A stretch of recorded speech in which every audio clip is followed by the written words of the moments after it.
법정의 공기는 무거웠다. 피고인석에 앉은 남자는 수의를 입고 있었지만 그의 손은 여전히 하얗고 정갈했다. 마치 방금 전까지 수술 장갑을 벗은 사람처럼. 강무영. 20년간 의사 면허 없이 4,000명의 환자를 진료하고 800번의 수술을 집도한 혐의로 기소된 남자.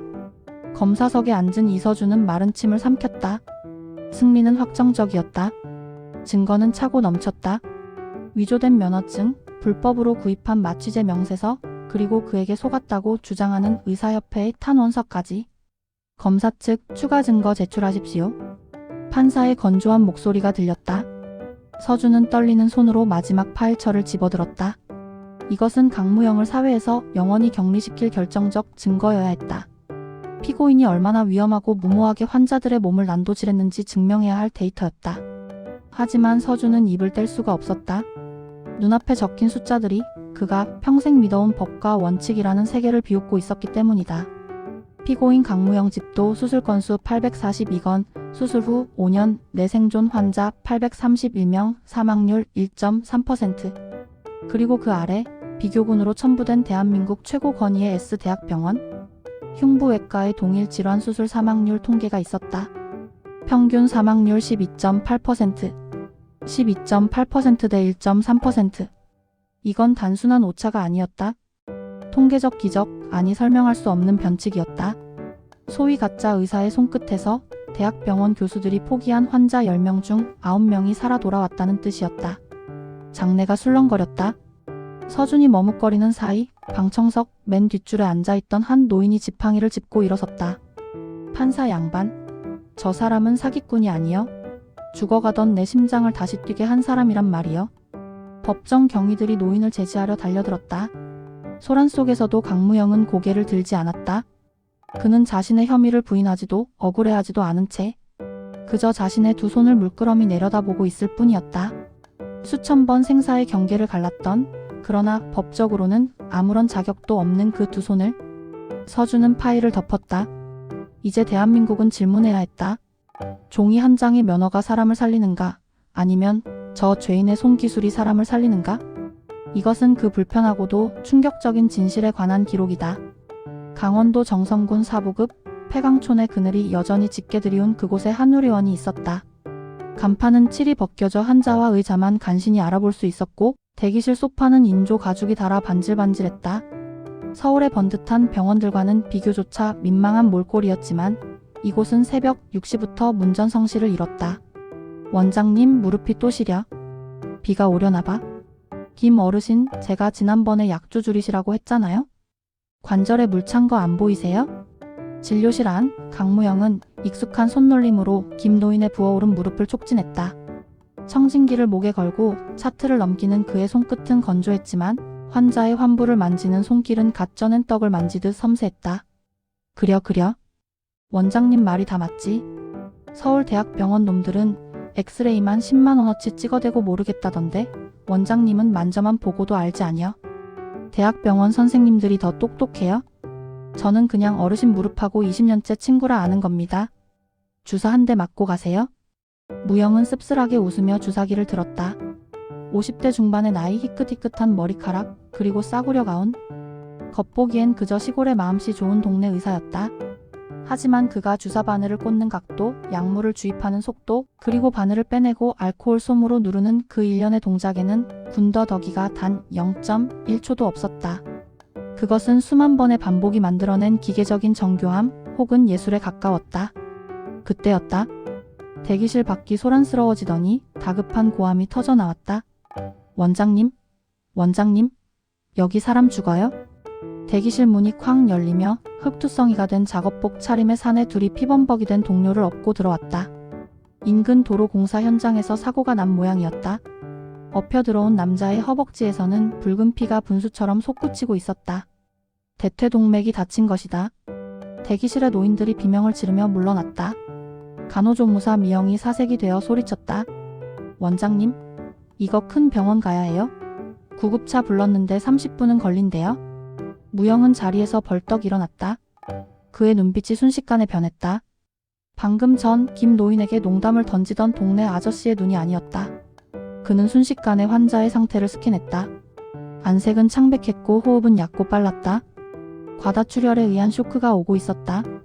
30분? 구급차를 기다리다간 병원 문턱도 밟기 전에 심장이 멈출 것이다. 미영씨 수술실 열어. 에피네프린 준비하고 혈액팩 있는 거 다 꺼내와. 네? 하지만 이건 너무 위험해요. 마취과 선생님도 없잖아요. 지금 안 잡으면 죽어. 빨리. 무영의 목소리에 서리빨 같은 위험이 서렸다. 미영은 홀린 듯 고개를 끄덕이고 수술실로 뛰었다. 무영은 환자를 카트에 싣고 달리며 환자의 허벅지 위쪽을 가죽 허리띠로 질끈 묶어 지혈을 시도했다. 수술실에 무영 등이 켜졌다. 낡은 장비들이 윙윙거리는 소리를 냈다. 무영은 마스크를 쓰고 장갑을 꼈다. 소독약 냄새가 진동하는 그 좁은 공간은 그에게 있어 유일한 성소이자 죄를 짓는 현장이었다. 살린다. 무조건 살린다. 그것 외엔 아무것도 생각하지 않았다.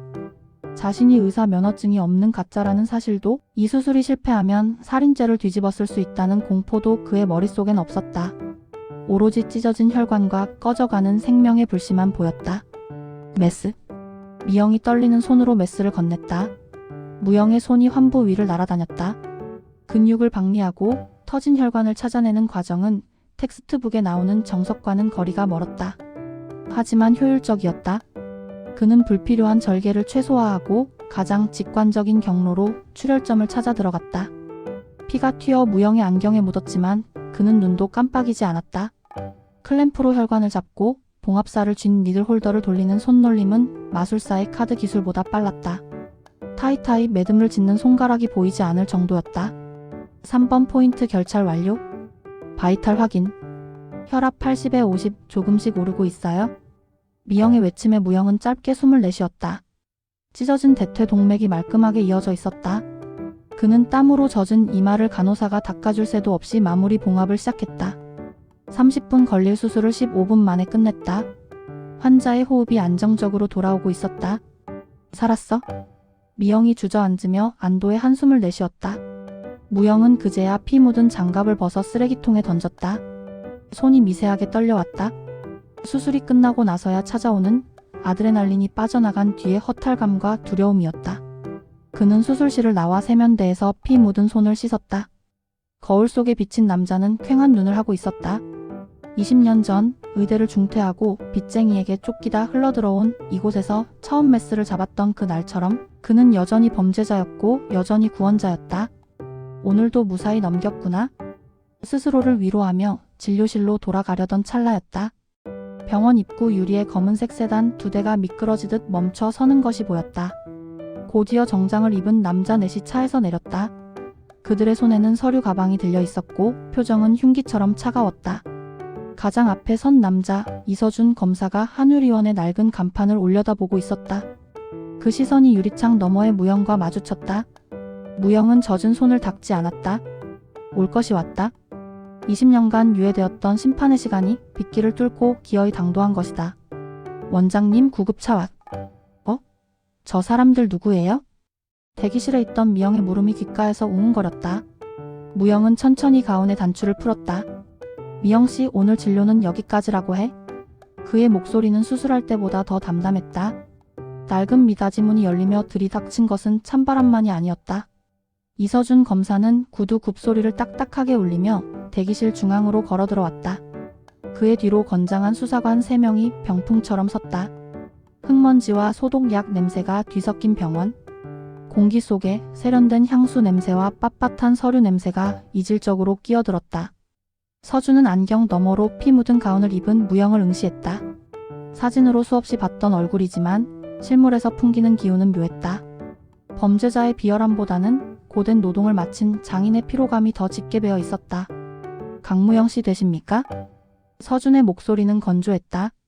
무영은 젖은 손을 바지춤에 문질러 닦으며 천천히 고개를 끄덕였다. 그렇습니다만. 서울중앙지검 형사 3부 이서준 검사입니다. 당신을 의료법 위반, 사기, 그리고 상해 혐의로 긴급 체포합니다. 서준이 영장을 펼쳐 보였다.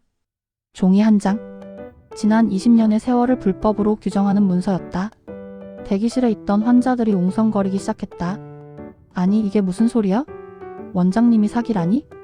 이 양반들이 미쳤나? 방금 죽어가는 사람 살려낸 거 안 보이나? 무릎에 주사를 맞았던 김 노인이 지팡이를 휘두르며 고함을 질렀다. 수사관 하나가 인상을 찌푸리며 노인을 제지하려 하자 분위기가 험악해졌다.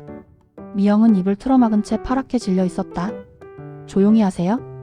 우리는 법 집행 중입니다. 서준이 싸늘하게 일갈했다. 그는 감정에 휘둘릴 생각이 없었다.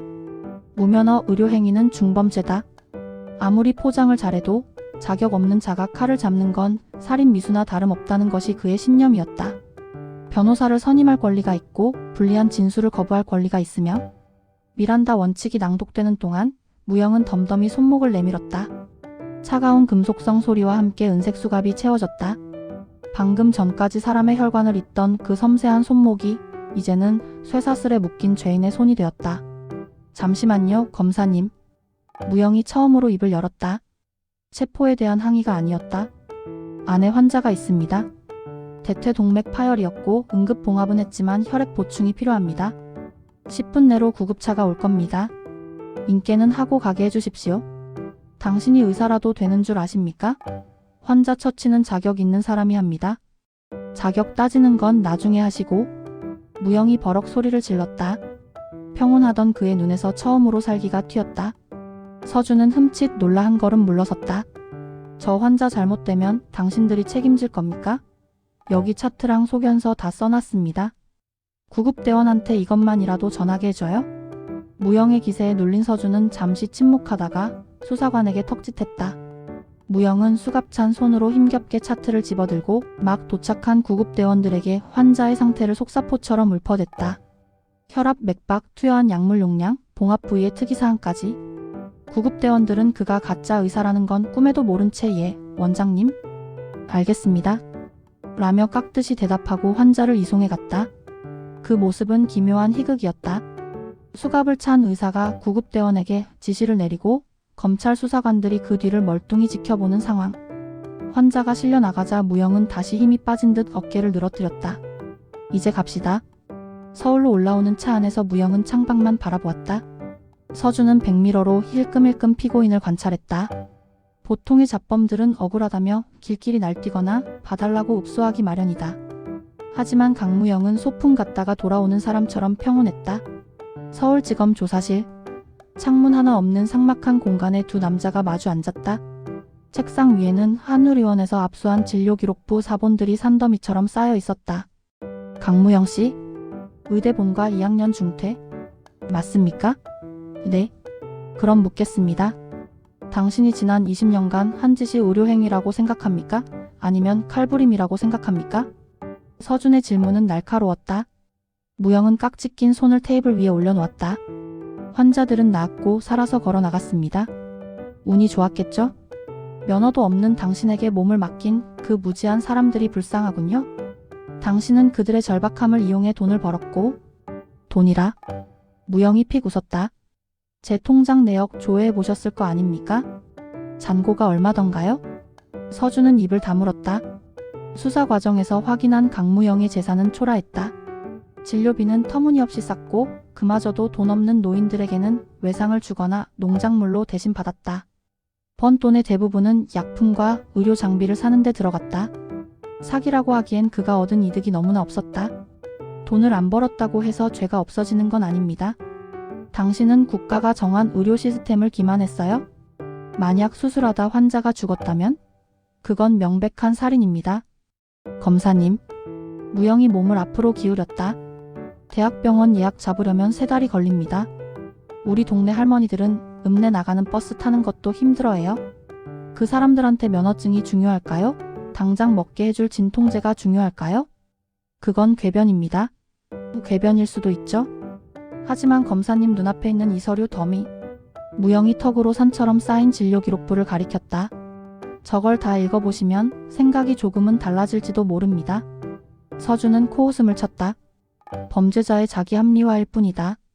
그는 볼펜을 딱딱거리며 다음 질문으로 넘어가려 했다. 그때 압수물 박스를 정리하던 수습 수사관이 난처한 표정으로 서준에게 다가왔다.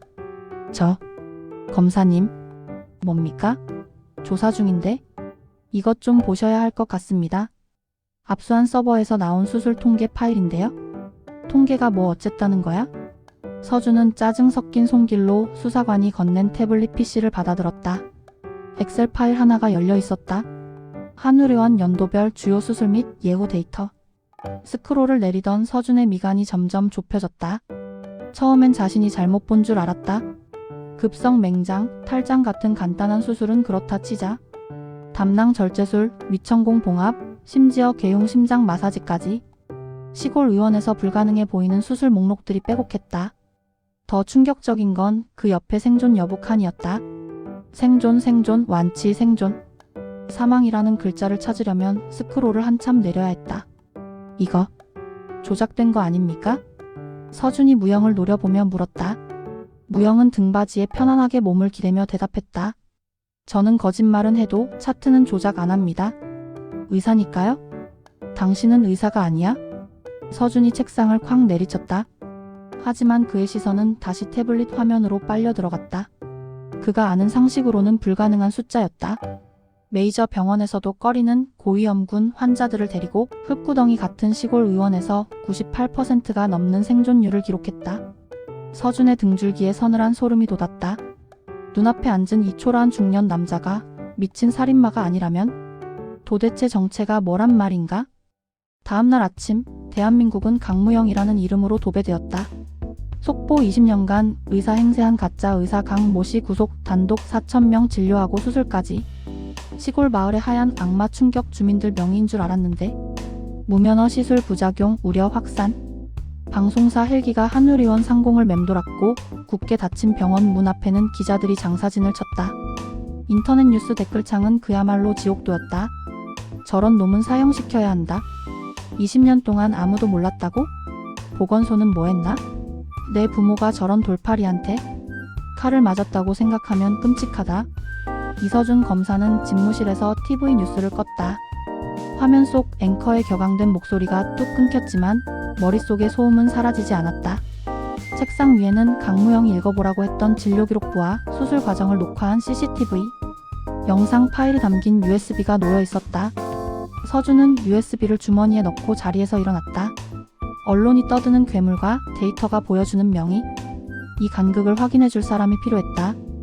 S대학병원 흉부외과 과장실. 한재희 교수는 짜증스러운 표정으로 커피를 들이켰다. 이 검사 나 바빠? 다음 수술 30분 남았어?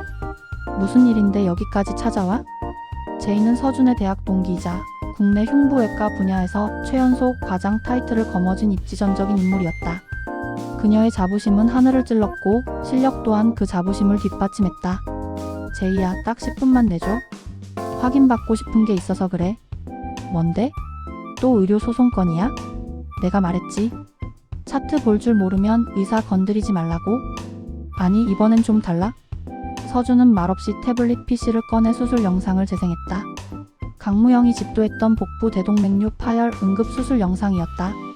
환자의 복부가 열려있고 피가 솟구치는 급박한 상황이 화면을 채웠다. 제이는 심드렁하게 화면을 쳐다보았다. 어디 지방 병원 레지던트가 사고 친 영상이라도 가져왔니? 화질이 왜 이래? 잠깐. 제이의 눈이 가늘어졌다.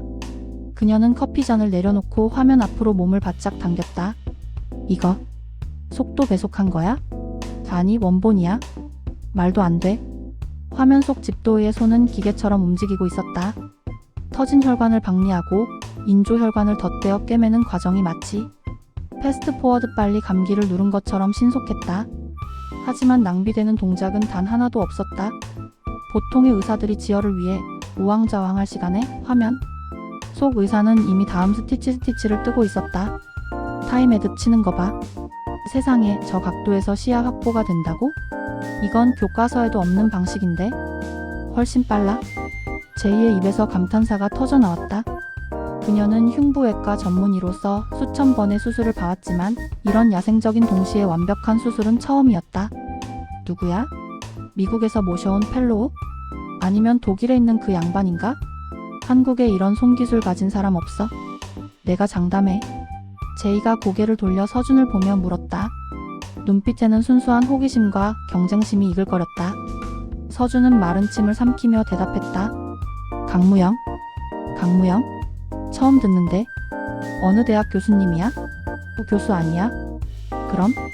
오늘 아침 뉴스에 나온 정성군 가짜 의사. 정적. 과장실의 공기가 순간 얼어붙었다. 제이의 표정이 일그러졌다. 경악, 부정, 그리고 모욕감이 차례로 그녀의 얼굴을 스치고 지나갔다. 너 지금 장난해? 장난 아니야? 그 사람이 집도한 영상 맞아? 압수수색에서 나온 거야? 제이는 거칠게 태블릿을 밀쳐냈다. 이딴 쓰레기를 나한테 보여준 의도가 뭐야? 사기꾼이 흉내 좀 낸 걸 가지고 나보고 평가를 해달라고? 이건 의료에 대한 모독이야? 제이야, 진정하고 이것 좀 봐. 서준은 굴하지 않고 엑셀로 정리된 통계 자료를 내밀었다. 집도 842건, 생존율 98.7%. 이 수치 내가 있는 ES 대학 병원보다 높아? 특히 응급중증 외상 분야에서는 비교가 안 될 정도야. 이게 조작이 아니라면? 설명이 돼? 제이는 콧방귀를 뀌며 자료를 낚아챘다. 웃기지도 않네. 시골 노인네들 무좀이나 치료했겠지. 어디서 중증 외상을? 하지만 데이터를 후거 내려가는 그녀의 눈동자가 점점 흔들리기 시작했다. 환자들의 병명은 하나같이 시한폭탄 같은 것들이었다. 심근경색, 뇌출혈, 다발성 장기부전. S병원에서도 수술을 포기하거나 다른 병원으로 전원 트랜스퍼 보낼 법한 케이스들이 수두룩했다. 그런데 결과는 생존. 생존. 생존. 제이의 손이 떨렸다. 부정하고 싶었다. 의대 6년, 인턴 1년, 레지던트 4년, 펠로우 2년. 청춘을 다 바쳐 쌓아 올린 자신의 권위와 면허가 고작 산골짜기. 무면허 사기꾼의 성적표 앞에서 조롱당하는 기분이었다. 이건 말도 안 돼. 사기야? 분명히 뭔가 트릭이 있어? 만약 트릭이 아니라면? 서준의 물음에 제이는 입술을 깨물었다. 자존심이 허락하지 않았지만 방금 본 영상 속의 손놀림은 거짓말을 하지 않았다. 그건 천재의 손이었다. 아니, 신이 내린 손이었다. 단지 면허라는 종이 한 장이 없을 뿐. 검증해. 제이가 낮은 목소리로 말했다. 이 데이터 그리고 저 사람 실력 내가 직접 검증하겠어? 내 눈앞에서 확인하기 전까진 절대 인정 못해. 같은 시각 서울구치소. 강무영은 독방 벽에 기대앉아 있었다. 밖에서는 그를 악마라 부르며 화형식을 치르고 있었지만 정작 그의 마음은 고요했다. 김노인 무릎은 좀 괜찮을라나? 미영씨가 잘 챙겨드려야 할 텐데. 철창 너머로 교도관이 다가왔다. 7024번 접견. 변호사도 선임하지 않은 그에게 찾아올 사람은 없었다. 무영은 의아해하며 접견실로 향했다. 유리벽 너머에 앉아있는 사람은 예상 밖의 인물이었다. 한의료원 간호조무사 미영, 그리고 휠체어를 탄 김노인이었다. 뒤이어 낯익은 얼굴들이 줄줄이 보였다. 마을 이장, 슈퍼집 아주머니, 다리를 절룩거리는 공사장 인부, 원장님. 미영이 울음을 터뜨리며 유리벽에 손을 댔다. 김노인은 품에서 꼬깃꼬깃한 종이 뭉치를 꺼내 펼쳐 보였다. 탄원서. 삐뚤빼뚤한 글씨로 수백 명의 이름이 적혀 있었다. 지장을 찍은 붉은 자국들이 꽃잎처럼 번져 있었다. 저 기자 놈들이 아무리 짖어도 우리는 알아? 원장님이 우리 살린 거 우리가 증인이야? 김노인이 목이 터져라 외쳤다. 무영의 눈시울이 붉어졌다. 세상은 그를 사기꾼이라 손가락질했지만 그가 살려낸 사람들은 그를 의사로 부르고 있었다. 법과 원칙 그리고 생명과 인정. 두세 개의 충돌은 이제 막 시작되고 있었다. 서울중앙지검 형사 3부장실 앞 복도는 폭풍 전야처럼 고요했다. 하지만 그 침묵을 깬 것은 한재희 교수의 날선 목소리였다. 검증? 좋아. 그런데 여기서 말로만 하라고? 나보고 피아니스트 실력을 악보 읽는 걸로 평가하라는 거야? 제이는 팔짱을 낀 채 서준을 쏘아붙였다. 서준은 난감한 듯 이마를 짚었다. 제이야, 여기는 병원이 아니라 검찰청이야. 피의자한테 메스를 쥐어줄 순 없어. 일단 구두로 확인해. 네가 던지는 전문적인 질문의 대답만 제대로 해도 절반은 증명되는 거잖아. 아, 알았어. 대신 내 방식대로 해. 끼어들지 마. 제이는 거칠게 조사실 문을 열고 들어갔다. 조사실 안 강무영은 여전히 평온한 얼굴로 앉아 있었다. 대한민국 최고의 흉부외과 전문의가 들어왔음에도 그는 눈 하나 깜빡이지 않았다. 제이는 의자를 끌어당겨 무영의 코앞에 앉았다. 한의료원 강무영 씨. 저는 S대학병원 흉부외과 한재희입니다. 뉴스에서 봤습니다. 유명한 분이 오셨군요. 잡담은 됐고 본론만 하죠. 2018년 3월 64세 남성 환자. 대동맥 박리에오틱 다이섹션 수술 기록이 있더군요. 스탠포드 타입어였습니다. 대학병원에서도 사망률 20%가 넘는 수술이에요. 이걸 로컬 동네 의원에서 그것도 혼자서 인공혈관 치환술까지 했다고요? 제2의 눈빛은 형사보다 더 매서웠다. 이건 의학적 신문이었다. 네, 했습니다. 거짓말. 인공심폐기시 PB는 체외순환 없이 심장을 멈추고 혈관을 갈아 끼웠다는 말을 믿으라는 겁니까? 중고로 산 구형 펌프가 하나 있었습니다. 제가 직접 개조해서 썼죠. 그리고 심장 정지 시간은 28분이었습니다. 체온을 25도까지 낮췄고요. 제2의 눈썹이 꿈틀했다. 28분. 그 짧은 시간 안에 문합혈관 연결을 끝냈다고? 말도 안 돼. 문합 부위가 3군데인데 28분? 게다가 뇌 보호는 어떻게 했죠? 경동맥 쪽으로 우회 카테터를 넣었습니다. 뇌 혈류만 유지하면 되니까요. 정석적인 방법은 아니지만 당시 환자 혈관 상태가 너무 약해서 클램프를 오래 잡을 수 없었습니다. 속도 전밖에는 답이 없었죠. 무영의 대답에는 막힘이 없었다. 아니, 오히려 교과서를 뛰어넘는 현장의 직관이 번득였다. 제이는 준비해온 까다로운 증례들을 연달아 던졌다. 함정이 섞인 질문, 최신 지견에 대한 질문, 수술 중 발생할 수 있는 최악의 변수에 대한 대처법까지. 무영은 담담하게, 때로는 흙냄새 나는 투박한 용어를 섞어가며 모든 질문을 받아쳤다. 30분 뒤 제이의 표정은 경멸에서 경악으로 그리고 묘한 패배감으로 변해 있었다. 이 사람 진짜다. 이론뿐만이 아니었다. 수술실에서 피를 뒤집어서 본 사람만이 알 수 있는 감각이 그에게 있었다. 제이가 입술을 깨물며 서준을 돌아보려던 찰나였다. 쿵! 복도 밖에서 둔탁한 소음이 들렸다. 고지어 비명소리가 터져나왔다. 부장님, 부장님, 119 불러. 빨리. 서준이 반사적으로 자리에서 일어나 문을 열었다. 복도는 아수라장이었다. 형사 3부 박 부장검사가 가슴을 움켜쥐고 바닥에 쓰러져 경련을 일으키고 있었다. 얼굴은 벌써 흑빛으로 변해 있었다. 부장님. 서준이 달려가 부장검사를 흔들었다. 제이도 뒤따라 뛰어나갔다. 그녀는 본능적으로 부장검사의 목에 손을 대고 동공을 확인했다. 심정지야. 서준아, 흉부 압박해. 제세동기 AD 가져와. 서준이 땀을 흘리며 심폐소생술을 시작했다. 제이는 부장검사의 셔츠를 찢고 청진기 대신 귀를 가슴에 댔다. 하지만 그녀의 표정이 순식간에 절망으로 바뀌었다. 이런 젠장? 왜 그래? 심장마비 아니야? 아니야. 심장은 뛰려고 하는데 소리가 멀어. 목 정맥 늘어난 거 보여? 심장막에 피가 차서 심장을 누르고 있어. 급성 심장 놀림증 카디액 TAMPONAD야? 그게 뭔데? 심장막을 뚫어서 피를 빼내지 않으면 압박 못 버티고 심장이 멈춘다고? CPR로는 소용없어. 그때 누군가가 뛰어오며 소리쳤다. 검사님, 시위대 때문에 정문이 막혀서 구급차가 못 들어오고 있답니다. 최소 20분은 걸린대요. 20분. 제이의 얼굴이 하얗게 질렸다. 5분, 아니 3분 안에 처치하지 않으면 뇌 손상이 오거나 사망한다. 제이야, 내가 해. 너 의사잖아. 도구가 없어. 심장막 천자 PRICARDIOCNTSIS를 하려면 긴 바늘이랑 배액관이 있어야 한다고? 맨손으로 가슴을 찢을 순 없잖아. 천하의 한재희 교수도 패닉에 빠졌다. 수술실이라는 완벽한 환경에 익숙한 그녀에게 아무 장비도 없는 복도는 무덤이나 다름없었다. 부장검사의 입에서 거품이 흘러나왔다. 서준의 압박에도 반응이 없었다. 죽음의 그림자가 짙게 깔리는 순간이었다. 볼펜. 낮고 굵은 목소리가 들렸다. 어느새 조사실 문 앞에 선 강무영이 수갑찬 손을 들어 보이며 서 있었다. 수사관들이 당황해서 그를 막으려 했지만 무영의 눈은 쓰러진 부장검사에게 고정되어 있었다. 모나미 볼펜 대와 칼 하나? 그거면 됩니다. 당신 미쳤어? 지금 상황 파악이 안 돼? 이대로면 3분 안에 죽습니다. 심장 소리 안 들려요? 벌써 혈압 떨어지고 있잖아요? 한 교수님은 알 텐데. 지금 당장 피 안 빼면 끝이라는 거. 무영의 시선이 제이를 향했다. 제이는 떨리는 눈으로 무영을 바라봤다. 미친 소리였다. 비위생적인 볼펜대로 심장막을 찌른다고? 감염 위험은? 실패하면?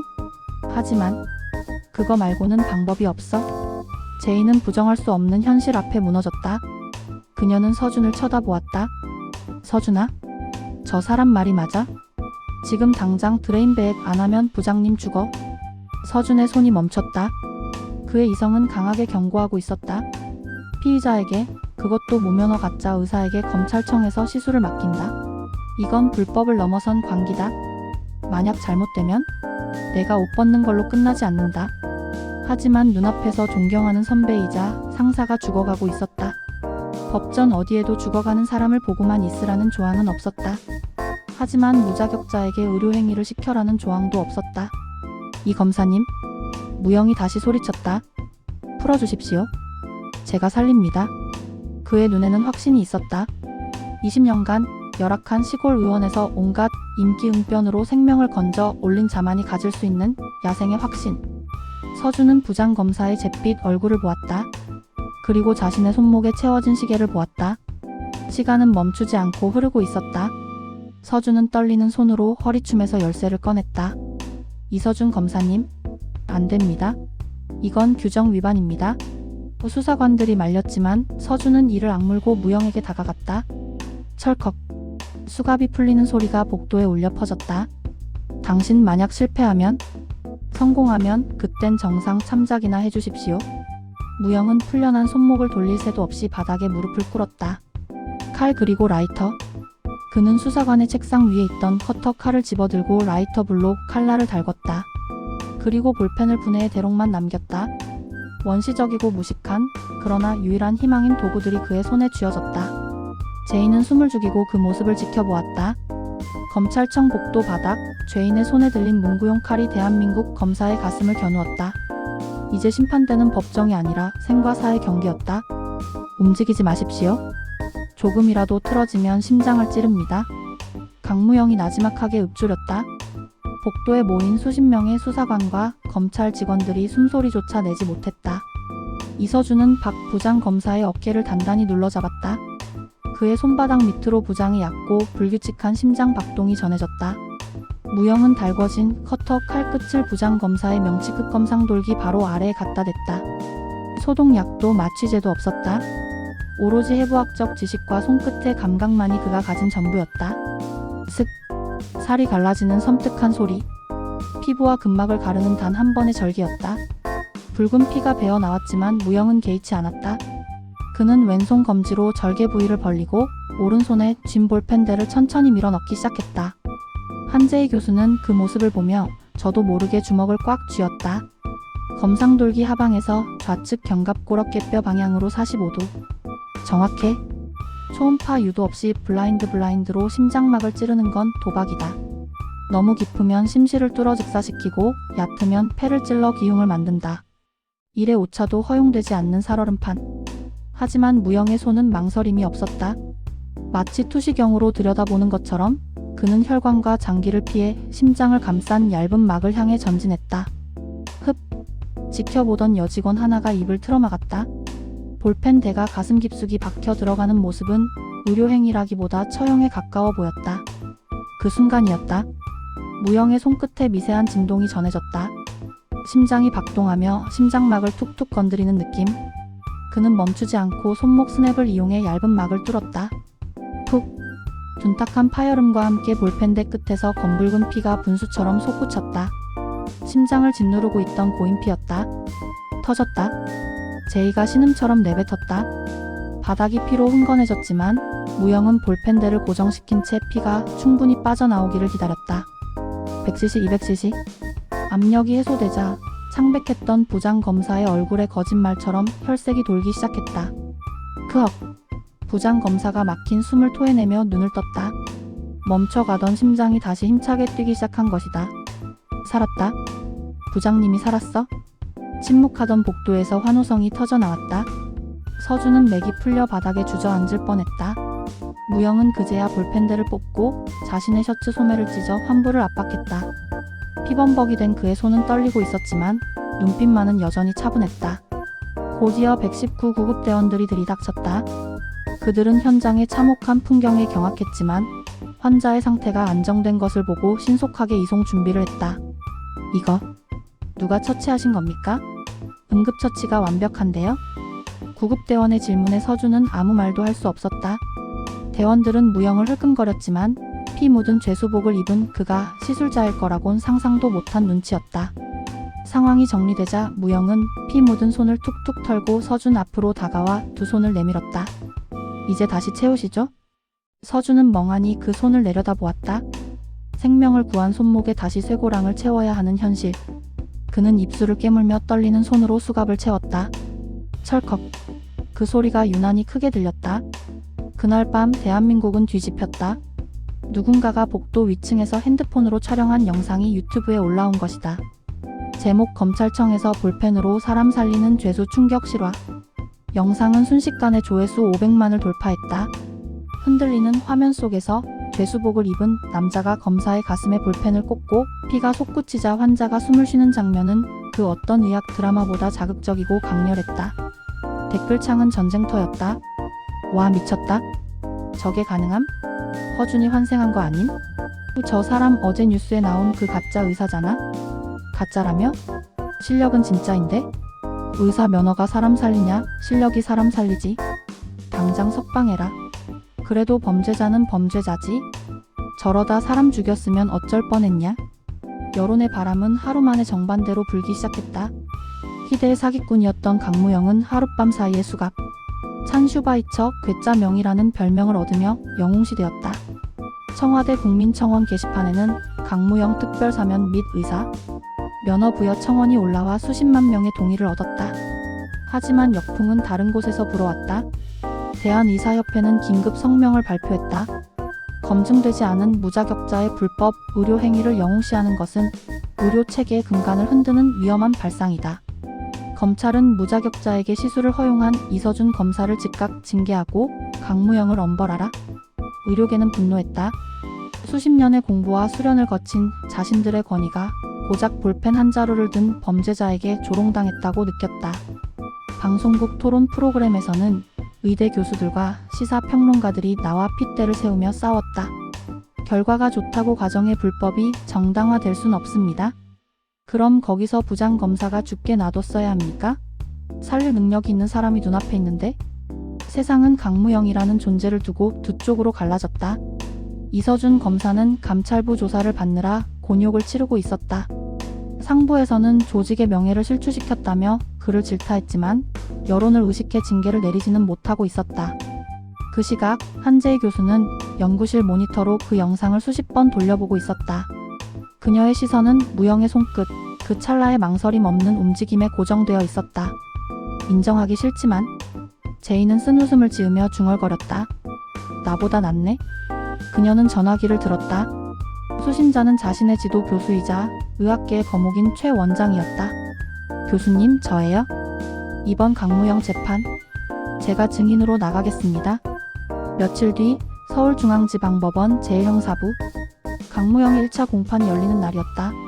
법원 앞은 강무영의 석방을 요구하는 시위대와 엄벌을 촉구하는 의사단체의 맞불 집회로 아수라장이었다. 법정문이 열리고 강무영이 들어섰다. 수의를 입은 그는 여전히 무표정했다. 하지만 방청석을 가득 메운 사람들의 눈빛은 전과는 달랐다. 경멸이 아닌 호기심과 경외, 그리고 혼란이 섞인 눈빛들. 재판장이 개정을 선언했다. 피고인은 공소 사실을 인정합니까? 국선 변호인이 일어나려 했지만 무영이 그를 제지하고 직접 마이크를 잡았다. 인정합니다. 저는 면허가 없습니다. 장내가 술렁거렸다. 무영은 잠시 숨을 고르더니 또렷한 목소리로 말을 이었다. 하지만 저는 환자를 살렸습니다. 20년 전에도 어제도 법이 저를 죄인이라 부른다면 달게 받겠습니다. 하지만 그는 방청석 맨 앞줄에 앉아있는 이서준 검사, 그리고 그 옆에 한재희 교수를 바라보았다. 다시 그때로 돌아가도 저는 똑같이 메스를 들 겁니다. 눈앞의 생명은 면허증보다 무거우니까요. 존경하는 재판장님, 이 사건의 본질은 간단합니다. 무면허 운전자가 운전을 기가 막히게 잘했다고 해서 그 행위가 합법이 될 수는 없습니다. 검사 측 논고는 예리했다. 이서준 검사 대신 투입된 공안부 출신의 최 검사는 감정을 철저히 배제한 채 법리를 파고들었다. 피고인 강무영은 20년간 국가의 의료면허 체계를 기망하고 국민의 생명을 담보로 도박을 벌였습니다. 그가 살린 숫자에 현혹되어서는 안 됩니다. 이것을 용인한다면 내일 당장 전국의 돌팔이들이 메스를 들고 설칠 것입니다. 징역 10년을 구형합니다. 방청석에서 야유가 터져나왔지만 재판장의 경고로 금세 잦아들었다. 분위기는 검찰 쪽으로 기우는 듯했다. 사실이었다. 법대로라면 그는 중범죄자였다. 변호인석에는 국선 변호인 김 변호사가 식은땀을 흘리며 앉아 있었다. 그는 떨리는 목소리로 첫 번째 증인을 신청했다.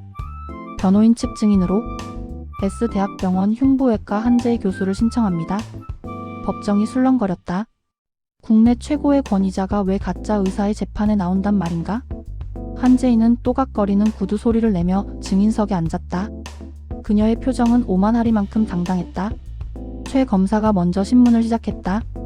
증인, 피고인의 수술 기록을 검토하셨죠? 전문가로서 보기에 어떻습니까? 의학적 절차를 준수했습니까? 아니요. 엉망진창입니다. 제2의 즉답에 방청석의 환자들이 웅성거렸다. 검사는 회심의 미소를 지었다. 소독 규정 위반, 허가받지 않은 기구 사용, 검증되지 않은 시술법. 교과서적인 관점에서는 낙제점입니다. 아니, 퇴학감이죠? 그렇다면 피고인의 행위가 환자에게 치명적인 위험을 줄 수 있었다는 겁니까? 네. 보통의 의사라면 환자를 10번은 죽였을 겁니다. 검사는 만족스러운 표정으로 재판장을 바라보았다. 이상입니다. 변호인 반대 신문하세요? 김 변호사가 주저하며 일어났다. 그는 제이와 눈을 맞추며 조심스럽게 물었다. 증인, 방금 보통의 의사라면이라고 하셨는데 그게 무슨 뜻입니까? 제이는 팔짱을 끼고 잠시 침묵했다. 그리고 피고인석의 강무영을 힐끔 쳐다보았다. 그는 여전히 고개를 숙이고 있었다. 말 그대로입니다. 보통의 실력으로는 불가능하다는 뜻입니다. 하지만 강무영 씨는 해냈죠? 제이는 마이크를 고쳐잡고 또렷하게 말했다. 제가 검토한 842건의 수술 중 의료 과실로 인한 사망은 단 한 건도 없었습니다. 특히 대동맥 박리 수술의 경우 제가 있는 대학병원의 성공률은 85%입니다. 하지만 피고인의 기록은 98%입니다. 장비도 인력도 없는 시골 의원에서 말입니다. 그게 의학적으로 가능한 수치입니까? 불가능하죠. 그래서 저는 인정할 수밖에 없었습니다. 제이는 법정을 둘러보며 선언하듯 말했다. 그는 불법을 저질렀지만 결과적으로는 저를 포함한 대한민국 그 어떤 흉부외과 의사보다 뛰어난 손기술로 환자들을 살렸습니다. 의학은 결과로 말하는 학문입니다. 과정이 불법이었다고 해서 그가 살려낸 생명의 무게가 가벼워지는 건 아닙니다. 장내가 찬물을 끼얹은 듯 조용해졌다. 검사의 얼굴이 불그락푸르락해졌다. 국내 최고 전문가가 피고인의 실력을 인증해 버린 셈이었다. 이어서 다음 증인을 신청하겠습니다. 김 변호사가 다시 입을 열었다. 누구입니까? 피고인에게 수술을 받고 생존한 한의원 환자들입니다. 몇 명이나 되죠? 한두 명이면 서면으로 대체하세요. 재판장이 귀찮다는 듯 손을 저었다. 김 변호사는 깊게 심호흡을 했다. 한두 명이 아닙니다. 지금 법정 밖에 대기 중입니다. 재판장의 허가가 떨어지자 법정 경위가 출입문을 열었다. 끽! 무거운 문이 열리고 지팡이를 짚은 노인이 들어왔다. 그 뒤로 휠체어를 탄 중년 여성, 아이의 손을 잡은 젊은 엄마, 작업복을 입은 사내들이 줄지어 들어오기 시작했다. 끝이 없었다. 10명, 10명, 100명. 좁은 법정 통로가 꽉 차고도 모자라 복도 끝까지 줄이 이어졌다. 그들은 강원도 정선 산골짜기에서부터 첫 차를 타고 트럭을 타고 서울까지 올라온 사람들이었다. 그들의 몸에는 강무영이 남긴 흉터가 있었다. 누군가는 배에, 누군가는 가슴에, 누군가는 다리에. 존경하는 판사님. 맨 앞에 선 김 노인이 울먹이며 외쳤다. 우리는 법 같은 거 모릅니다. 하지만 이건 압니다. 서울 병원들이 돈 없다고 늙었다고 가망 없다고 내칠 때 우리 손 잡아준 건 저 양반 하나뿐이었습니다. 맞습니다. 우리 애기 밤에 열이 40도까지 올라서 숨 넘어갈 데 없고 뛰었던 사람도 원장님입니다. 여기저기서 통곡이 터져나왔다. 그것은 증언이 아니라 절규였다. 소외된 땅, 버려진 생명들을 20년간 지탱해 온 것이 국가의 시스템이 아니라 저 초라한 가짜 의사 한 명이었다는 사실에 대한 고발이었다. 강무영은 고개를 들 수 없었다. 흐르는 눈물이 제수복 바지를 적셨다. 그는 자신이 의사 흉내를 내며 그들을 속였다고 생각했다. 하지만 환자들에게 그는 가짜가 아니었다. 유일한 그리고 진정한 의사였다. 피고인. 재판장이 복잡한 표정으로 무영을 불렀다. 소란이 잦아들었다. 마지막으로 할 말 있습니까? 무영은 천천히 자리에서 일어났다. 그는 뒤를 돌아 환자들을 바라보았다. 쭈글쭈글한 손, 흙이 낀 손톱, 걱정스러운 눈빛들. 그가 평생을 바쳐 지켜온 사람들이었다. 저는 죄인입니다. 무영의 목소리는 갈라져 있었다. 면허 없이 칼을 잡았고 그 과정에서 수많은 법을 어겼습니다. 어떤 처벌도 달게 받겠습니다. 하지만 그는 주먹을 꽉 쥐었다. 다시 20년 전으로 돌아가 눈앞에서 피를 흘리며 죽어가는 아이를 본다면, 그리고 그곳의 의사가 저 하나뿐이라면 저는 또다시 죄를 짓겠습니다. 감옥에 가는 것보다 살릴 수 있는 생명을 놓치는 것이 제게는 더 큰 형벌이기 때문입니다. 무영은 깊이 고개를 숙였다. 방청석에서는 흐느끼는 소리만이 법정을 가득 채웠다. 검사도 변호사도 심지어 판사조차도 쉽게 말을 잇지 못했다. 법전과 생명, 두 가치 사이에서 저울은 팽팽하게 떨리고 있었다. 판결 선고는 2주 뒤에 하겠습니다. 패정합니다.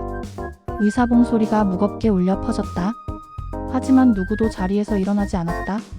환자들은 호송되어 나가는 무영의 뒷모습을 향해 오래도록 손을 흔들었다. 2주일 뒤 선고 공판. 재판장의 판결문 낭독은 길고 건조했다. 피고인의 불법 행위가 명백하며 의료 질서를 교란한 죄질이 가볍지 않다는 내용이 줄을 이뤘다. 강무영은 고개를 숙인 채 모든 단어를 묵묵히 받아내고 있었다. 다만 재판장이 안경을 고쳤으며 잠시 말을 멈췄다. 피고인이 영리를 목적으로 하지 않았다는 점, 20년간 수천 명의 환자를 구호하며 지역 사회 의료 공백을 메웠다는 점, 그리고 무엇보다 피고인에게 수술받은 환자 중 단 한 명의 사망자나 의료사고, 피해자가 발생하지 않았다는 점을 참작한다. 법정 안에 정적이 흘렀다. 주문. 피고인 강무영을 징역 3년에 처한다. 다만 이 판결 확정일로부터 5년간 위형의 집행을 유예한다. 집행유예. 실형은 면했다. 방청석에서 안도의 한숨과 박수가 터져나왔다. 하지만 재판장은 단호한 목소리로 말을 이었다. 또한 피고인에게 500시간의 사회봉사를 명하며 향후 의료 관련 자격 취득을 영구히 제한한다. 그것은 강무영에게 있어 사형 선고나 다름없었다. 이제 그는 합법적으로 의사가 될 길도 다시 메스를 잡을 기회도 영원히 박탈당한 것이다. 강무영은 씁쓸하게 미소 지었다. 예상했던 결과였다. 그래, 이걸로 됐다. 재판이 끝나고 법원을 나서는 길. 가을바람이 쌀쌀했다. 계단 아래에는 이서준 검사와 한재희 교수가 기다리고 있었다. 축하합니다. 감방은 면하셨네요. 서준이 무뚝뚝하게 말을 건넸다. 무영은 가볍게 목례했다. 검사님 덕분입니다. 그때 볼펜 수술. 눈 감아주지 않으셨으면 부장 검사님도 저도 여기 없었겠죠? 착각하지 마십시오. 전법을 지킨 겁니다. 긴급 피난이었으니까요. 서준은 끝까지 원칙주의자다운 태도를 유지했다. 하지만 그의 눈빛에는 더 이상 무영을 향한 경멸이 없었다. 그는 품에서 명함 한 장을 꺼내 건넸다. 혹시 나중에라도 억울한 일 생기면 연락하십시오. 의료법 위반 말고 다른 걸로. 고맙습니다. 옆에 있던 제이가 팔짱을 끼며 물었다. 강무영 씨? 하나만 물어보죠. 그 실력으로 왜 의대에 복학하지 않았습니까? 돈 때문이었다면 장학금도 있었을 텐데. 무영은 먼 하늘을 바라보았다. 복학하려고 했습니다. 등록금을 벌려고 공사판을 전전했죠. 그러다 우연히 산골 마을에서 쓰러진 노인을 응급 처치해주게 됐는데, 그 뒤로 사람들이 하나둘씩 찾아오더군요. 당장 아파 죽겠다는 사람들을 두고 공부하러 가겠다고 짐을 쌀 수가 없었습니다. 하루만 더, 한 명만 더 하다가 20년이 흘렀네요. 제이는 헛웃음을 지었다. 미련하고도 거룩한 변명이었다. 우리 병원 연구실에 자리 하나 만들어줄 수 있어요? 환자는 못 보지만 해부학 교실에서 카데 박이증 시신 관리나 수술법 연구는 도울 수 있을 겁니다. 당신 손기술 그냥 썩히기엔 너무 아까워요. 대한민국 최고 대학병원의 스카우트 제이. 안정된 삶과 명예가 보장된 길이었다. 하지만 무영은 고개를 저었다. 저는 학자가 아닙니다, 교수님. 저는 그냥 쟁이입니다. 고장난 사람 고쳐놓는 기술자요? 그럼 뭐 해먹고 살려고요? 이젠 의사 흉내도 못 낼 텐데. 글쎄요. 세상은 넓고 아픈 사람은 어디에나 있으니까요. 무영은 짧은 인사를 남기고 뒤돌아섰다. 기다리고 있던 한의원 식구들과 마을 사람들이 그를 에워쌌다. 원장님, 두부 사왔어. 얼른 먹어. 고생했어. 정말 고생했어. 사람들의 웅성거림 속으로 사라지는 무영의 뒷모습을 보며 제이는 중얼거렸다. 진짜 의사는 면허증에 있는 게 아니라 환자들 속에 있었네. 3년 후 남수단 톤즈TONJ. 내전과 가난으로 얼룩진 붉은 땅. 허름한 천막병원 안은 아비규환이었다. 반군의 폭격으로 부상당한 아이들이 쏟아져 들어오고 있었다. 닥터, 출혈이 너무 심해요? 혈압이 잡히지 않아요? 현지 간호사가 다급하게 외쳤다. 국경 없는 이사회 소속의 젊은 의사는 패닉에 빠져 있었다. 복부에 파편이 박힌 아이의 출혈점을 찾을 수가 없었다. 장비는 부족했고 전력 공급마저 끊겨 수술실은 어두웠다. 이건 못 살려. 포기해야 해. 다음 환자 데려와. 안 돼요. 아직 심장이 뛰잖아요. 절망적인 상황. 그때 천막을 걷어치우며 누군가가 들어왔다.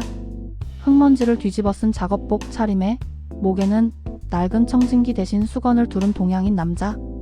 강무영이었다. 그는 이곳에서 의료 스태프가 아닌 병원 시설을 고치는 시설 관리인으로 등록되어 있었다. 하지만 그가 나타나자 간호사들의 표정이 밝아졌다. 미스터 강? 무영은 말없이 젊은 의사를 밀치고 수술대 앞에 섰다. 비켜요. 불 비춰. 당신 뭐 하는 거야? 당신은 의사가 아니잖아. 시설 관리인이 왜? 젊은 의사가 항의하려 했지만 무영은 이미 아이의 배를 열고 능숙하게 장기를 헤집고 있었다. 어둠 속에서도 그의 손은 망설임 없이 파편을 찾아내고 터진 혈관을 묶었다. 여기서는 자격증 따위 필요 없어. 무영이 땀을 닦으며 짧게 말했다. 살리는 놈이 의사야? 그의 손에는 3년 전 검찰청 복도에서 그랬듯 번쩍이는 메스가 들려 있었다. 한국에서는 범죄자였고 사기꾼이었지만 이 붉은 땅에서 그는 여전히 유일한 신이었다. 무영의 손이 다시 바쁘게 움직이기 시작했다. 천막 밖으로 뜨거운 태양이 떠오르고 있었다.